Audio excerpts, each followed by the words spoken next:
आपण आपल्या परिवारासाठी खूप काही करत असतो. एवढं करूनही जर समोरचा व्यक्ती आपल्याला मूर्खात काढत असेल तर खरंच ना असं वाटतं की कितीही काही केलं तरी यांना आपली कदर नाही.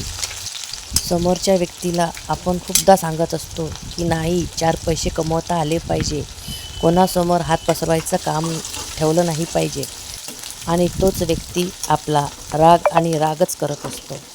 त्याला कितीही समजून सांगितलं तरी तो ऐकण्याच्या पलीकडे असतो. असो, तो त्याचा प्रश्न. पण मी सांगते ना माझ्या अनुभवावरून, आपलं काम कधी पण चांगलं केलं तर आपल्याला त्या कामाचा मोबदला मिळतो. आपण आपल्यासाठी कमाई करायची असते, आपण दुसऱ्यासाठी नसतं करत. स्वतःसाठी केलेली कमाई ही स्वतःचीच असते.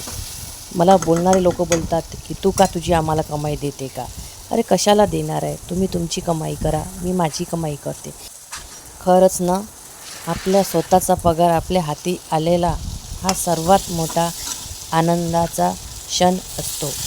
कारण आपण मेहनत करून, घरचं करून, सर्व करून जर जात असेल आणि आपल्याला जर चांगला पगार मिळत असेल तर याच्या व्यतिरिक्त आनंदाची गोष्ट नाही आहे.